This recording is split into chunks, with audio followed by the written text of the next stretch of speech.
യേശുക്രിസ്തുവിൻ്റെ നാമത്തിൽ എല്ലാവർക്കും മോർണിംഗ് ഡ്യൂവിലേക്ക് സ്വാഗതം. പുതിയൊരു പ്രഭാതം ദൈവം നമുക്ക് നൽകിയല്ലോ. പല ആളുകളും ഭയത്തിൽ ജീവിക്കുന്നവരാണ്. നാം ഭയപ്പെടേണ്ടതുണ്ടോ? കഴിഞ്ഞ ദിവസം നമ്മൾ ചിന്തിച്ചതായ വേദഭാഗം, ദൈവത്തിൻ്റെ ആത്മാവ് നടത്തുന്നവർ ഏവരും ദൈവത്തിൻ്റെ മക്കൾ ആകുന്നു.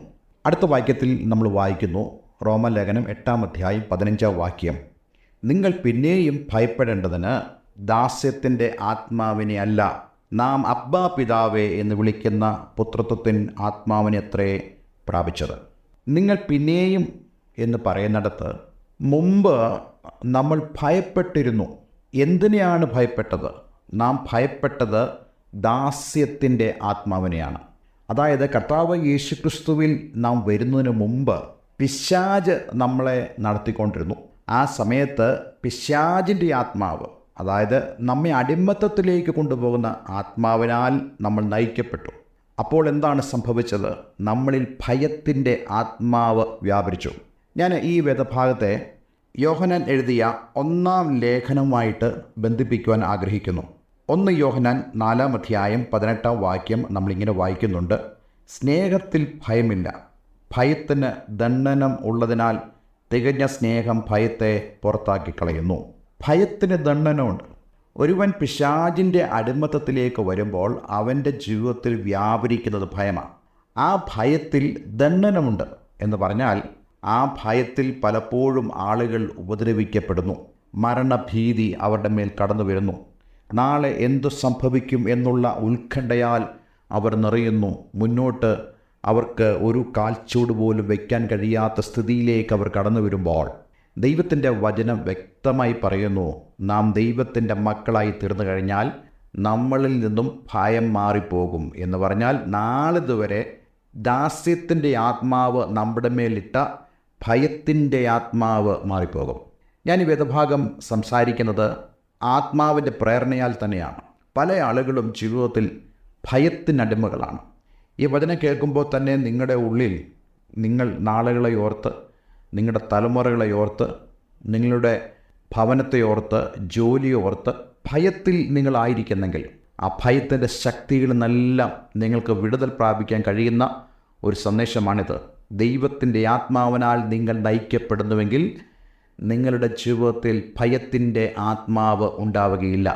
ദാസ്യത്തിൻ്റെ ആത്മാവ് നിങ്ങളിൽ നിന്ന് വിട്ടുമാറി ദൈവത്തിൻ്റെ ആത്മാവ് നിങ്ങളിലുണ്ടാകും. ദൈവത്തിൻ്റെ ആത്മാവ് എന്താണ് പറയുന്നത്? ദൈവത്തിൻ്റെ ആത്മാവ് ദൈവത്തിനുള്ളത് നമ്മളോട് പറയാം. ദൈവം നമ്മളോട് സംസാരിക്കുന്നത് ദൈവത്തിൻ്റെ വാഗ്ദത്തങ്ങളെക്കുറിച്ച് സംസാരിക്കും. ദൈവം ചെയ്യാൻ പോകുന്ന കാര്യത്തെക്കുറിച്ച് സംസാരിക്കും.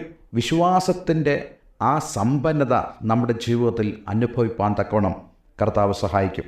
1 യോഹന്നാൻ 4:18 നമ്മൾ വായിച്ചല്ലോ, സ്നേഹത്തിൽ ഭയമില്ല, ഭയത്തിന് ദണ്ഡനം ഉള്ളതിനാൽ തികഞ്ഞ സ്നേഹം ഭയത്തെ പുറത്താക്കി കളയുന്നു. തികഞ്ഞ സ്നേഹം, ഇംഗ്ലീഷ് ബൈബിളിൽ അതിന് കൊടുത്തിരിക്കുന്നത് മെച്യൂരിറ്റി ഓഫ് ലവ്.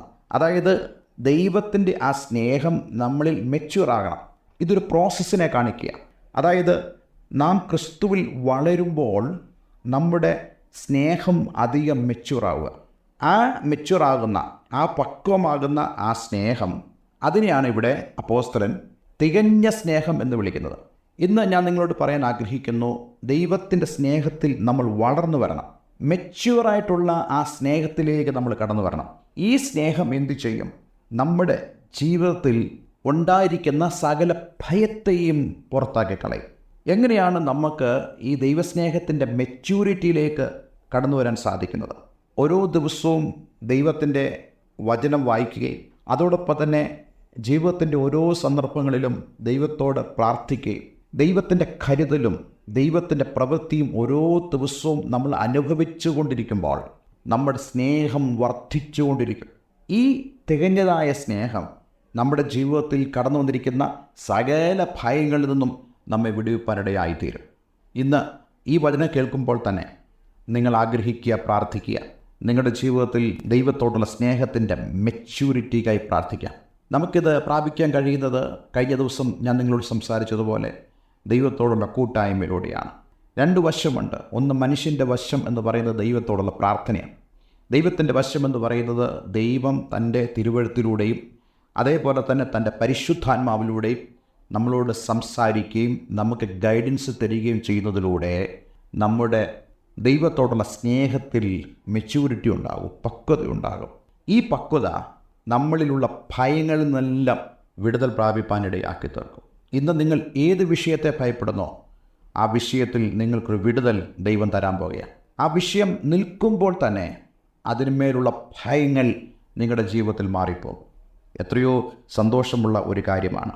എന്നിട്ട് ഈ 4-ാം അധ്യായം 18-ാം വാക്യം അവസാന ഭാഗത്ത് നമ്മളിങ്ങനെ വായിക്കുന്നു, ഭയപ്പെടുന്നവൻ ദൈവസ്നേഹത്തിൽ തികഞ്ഞവനല്ല.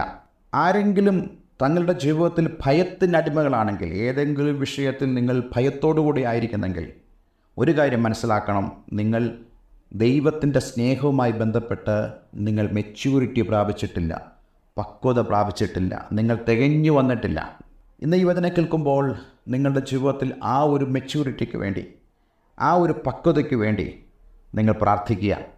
തീർച്ചയായിട്ടും ദൈവത്തോടുള്ള കൂട്ടായ്മ നിങ്ങളിൽ ആ ദൈവസ്നേഹത്തിൻ്റെ പൂർത്തീകരണത്തിന് ഇടയാക്കി തീർക്കും. ഒരു വാക്ക് പ്രാർത്ഥിക്കുന്നു. സ്വർഗീയ പിതാവേ, ഈ നല്ല വചനത്തിനായി സ്തോത്രം. ഈ വചനഭാഗം ധ്യാനിച്ചത് അനേകർക്കൊരു അനുഗ്രഹവും വിടുതലുമായി എന്ന് ഞാൻ വിശ്വസിക്കുന്നു.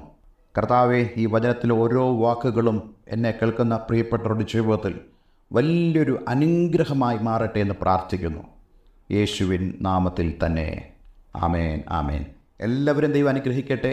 നല്ലൊരു പ്രഭാതം, നല്ലൊരു ദിവസം ഞാൻ നിങ്ങൾക്ക് ആശംസിക്കുന്നു.